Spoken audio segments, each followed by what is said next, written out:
Welcome back to Gloved Up Garage. I've got a lot done on the Lincoln, and I had a lot of clips on everything that I've done to get us to this point.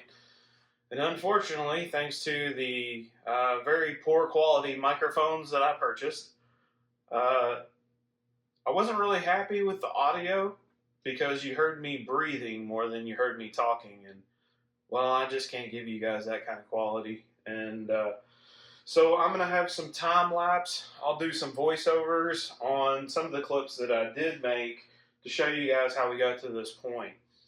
Just kind of run through some of, we'll call it a narrative on how I got here. Um, the last time you guys saw the car, it had a white door on it, and I'll explain why now it has a blue door.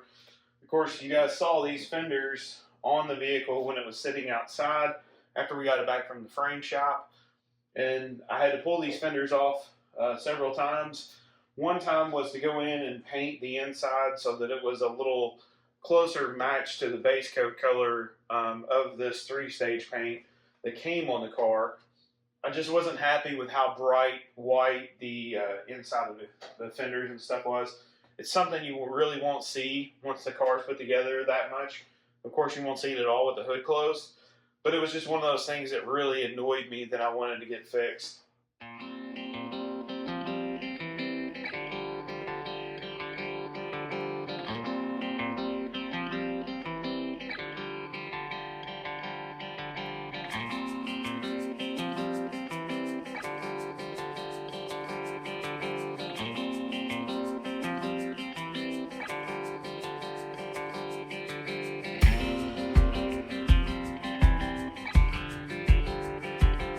Also, while I was in the process of trying to get the fenders back onto the car and adjust the original door, I discovered that the door itself was bent on the shell where it meets this outer panel, and the jamb meets over here on this side. It forms like a 90-degree angle in there. Well, this whole angle was really, really messed up. And I think that's what was causing some of the interference of the door.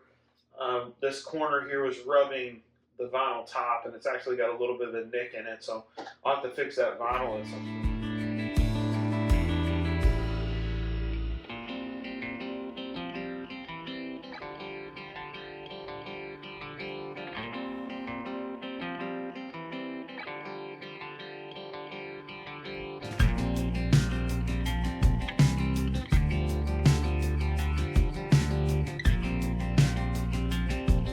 Alright, I'm going to bring you guys in and show you why I'm fighting this thing so bad. And that is because what looks like a black line on the edge of this panel right here is where the paint is actually broken, especially in this area. And I know it's really hard because my camera is not wanting to zoom focus correctly, but that is the shell of the door itself. And this is my upper hinge right here. And that is why I cannot get this thing to adjust correctly, because the shell is bent. So if you can imagine the impact that this thing took to bend the frame as bad as it did, that energy transferred around the front of the car, pushed that fender up over here, and bent the shell of this door. So I've got to come up with another shell. Luckily, these things are not too expensive. Pull apart usually has a door. I think they're like $50. I'll have to check and see if they've got one in stock, or maybe another pull apart style, pull your own part yard. I'll have to look around and see what I can come up with. I'm going to make some phone calls to a couple of the local salvage yards that I deal with here. Maybe somebody's got one of these cars sitting around, or maybe they got a door just chilling. So might be able to pay a little bit more to not have to go fight this snowstorm to get a door for it. But unfortunately, that's going to stop me in my tracks for what I'm trying to do today, which was mount the core support and get the fender hung back onto the vehicle, because it's so much easier to get to these bolts for the door right now than it is once I get the fender and the liner and all that stuff hung.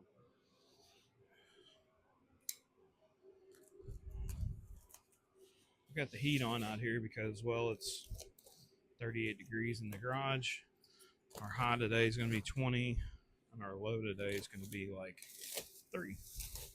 It's a little cold. All right, cool. So our hood struts look like they're in good shape. No issues there. That one's coming out of the box, but no big deal. Those are not vital yet.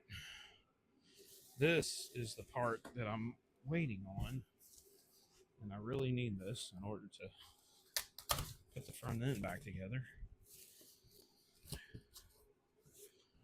So see what our condenser looks like.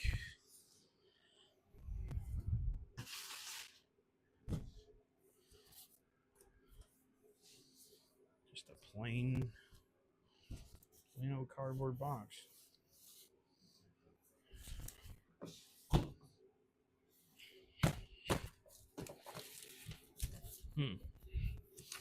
Something rattled in here when I opened this.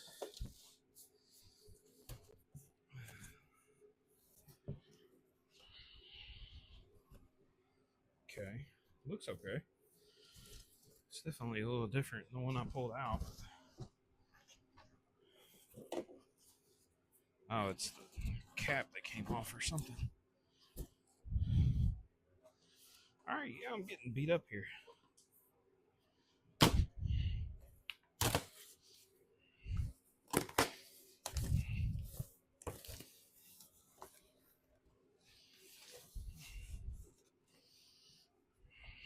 Oh, it's like zip tied to the box. Alright, there we go. It only looks mildly warped.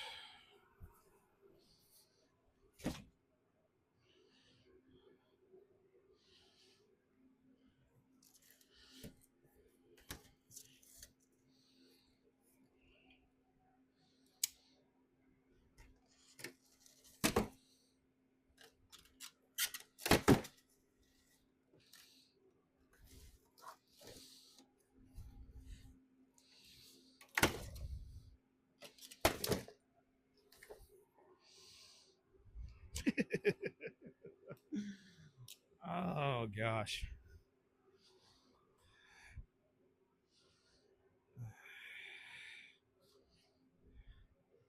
I don't think.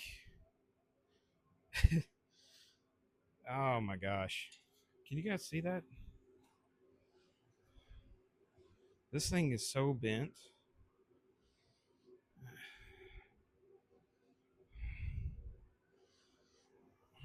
I don't even know that this is going to go in here. Let's see. It's so bent.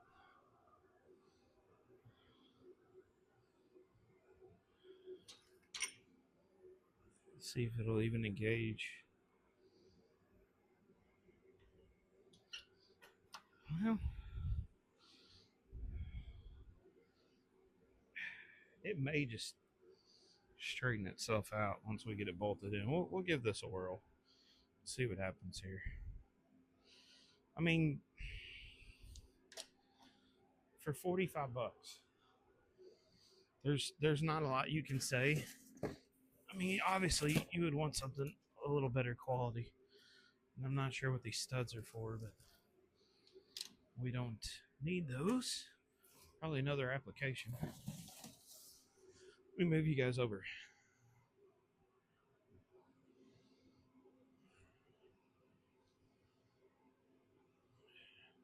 I mean, it's not perfect by any means, but again, for $45, I'm really not upset about it. Only thing I am upset about is how long it took to get here. I think that was a little excessive. Again, not Rock Auto's fault. That's FedEx problem. All right, so we'll get this engaged in there. Come up a little bit on this side.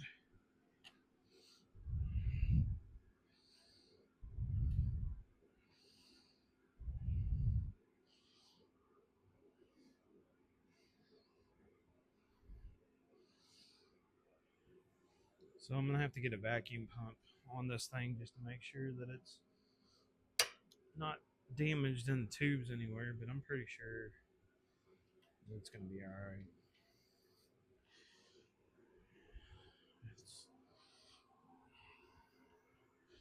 There you go. We'll tighten the bracket down.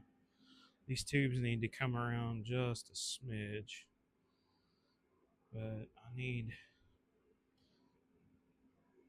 there. That's perfect. All right.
Well, I mean, it fits. It looks like it's okay.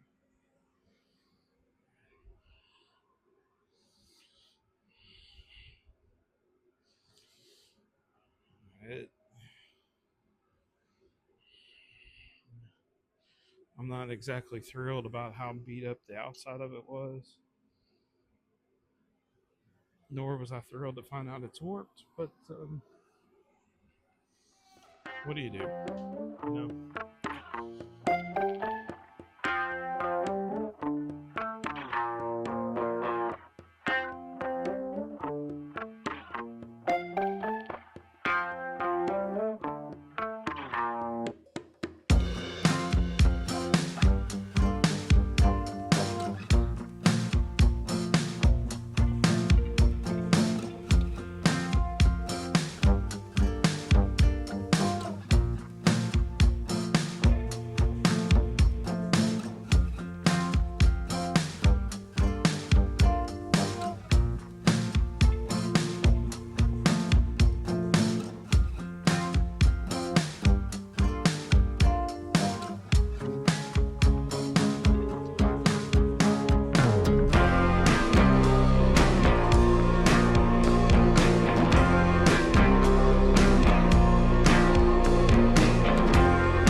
That was not a lot of fun at all.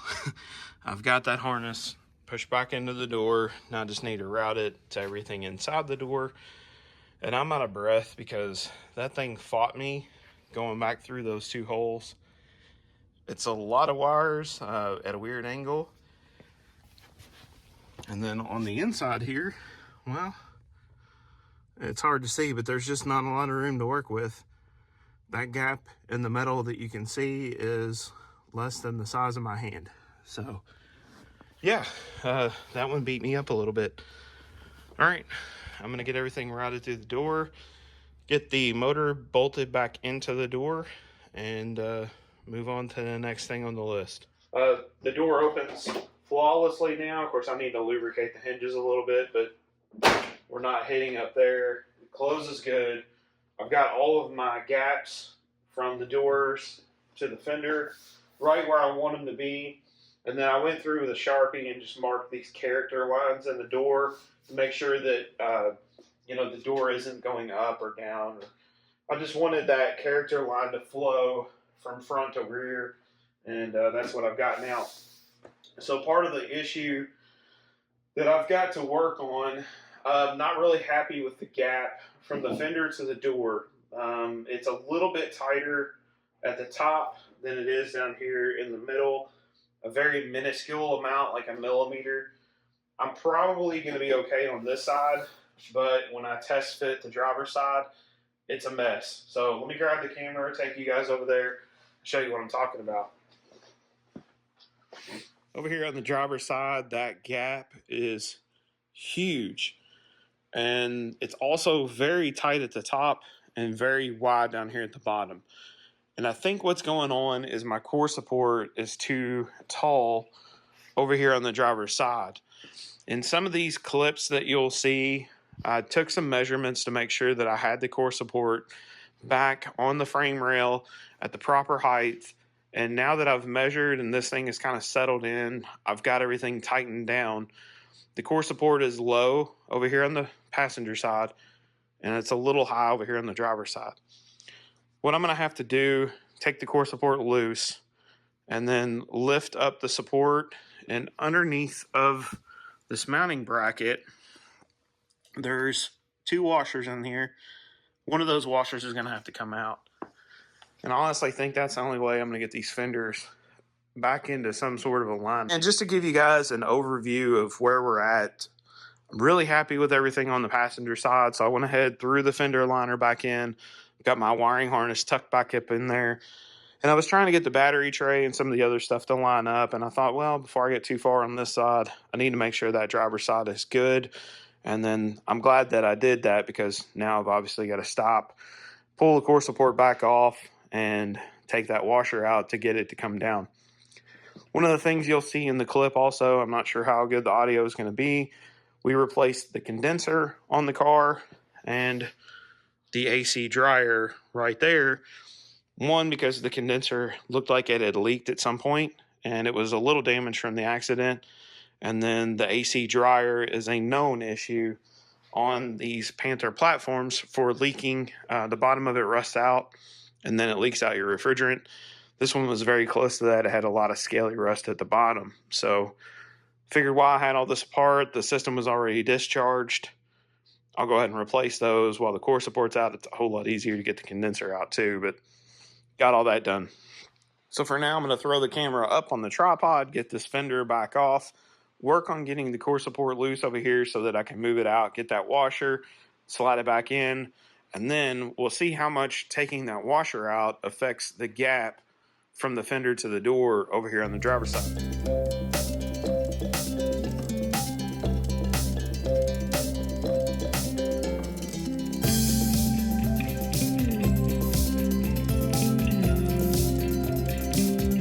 So that's a lot better. That gap looks much, much better.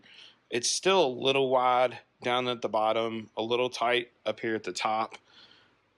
Overall, this is not terrible. As far as body lines go, I mean, it's pretty much dead on. The fender does need to come down just a smidge, and it will tighten down. There's a little bit of adjustment on this flange back here, and as this tightens down, it will bring this body line down a little bit. So I may not need to adjust the door.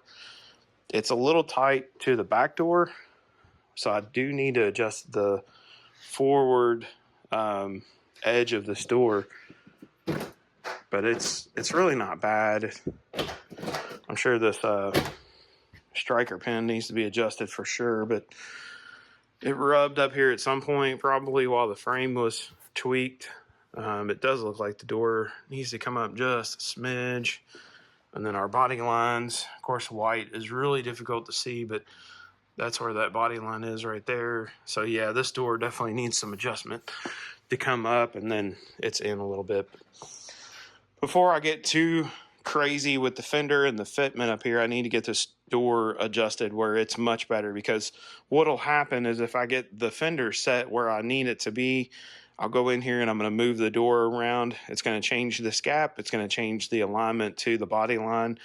And I'm going to be chasing this thing forever. So I want to get this done right the first time, which means the fender's going to have to come back off. And now I'm going to need to adjust this driver's door. I'm going to have to get on the inside, get the kick panel loose, because these hinges down here at the bottom, it's got a stud that goes through the body, and there's no way to get to it from the outside. I feel like I made pretty good progress in this video. Of course, we got the door on, we got the fender and the core support all roughly where they need to be. Unfortunately, this fender's got to come back off so we can get this door adjusted. But once that's done and the fender goes back on, the next step is to put the hood on, get the fender liners and the wiring and all the stuff buttoned up under the hood. I do need to fix the cowl over there. There's a pretty common issue where a seal leaks and lets water in, and this one's definitely doing it. I want to keep this interior as good as I can because it's pretty good. It's in good shape. That's one of the things I want to get knocked out in a future episode, because this car, it has to go outside for now so that I can get back to work on the Fox bodies and stuff. So from there, once the front end is all put back together, I can get the header panel back on. We can go ahead and put the bumper back on, and just button this thing up, put the lights back in it, get some miles under this thing, and see what other issues we're going to run into, because, well, this car hasn't been driven for 3 years now, so I know it's going to need a tune-up and oil change, just basic maintenance stuff that these cars need when they sit for a very long time. We went through that with the Marauder, where it was sitting for 3 years. There's a lot of little things that we found that were wrong, just went through and changed fluids and stuff like that, and got that car back on the road. I fully anticipate we're going to find some issues with this once we get to that point. So, if you are not subscribed and you enjoy watching people suffer through rebuilding total cars, they probably should have been scrapped, then hit that subscribe button. And if you're already subscribed, thank you.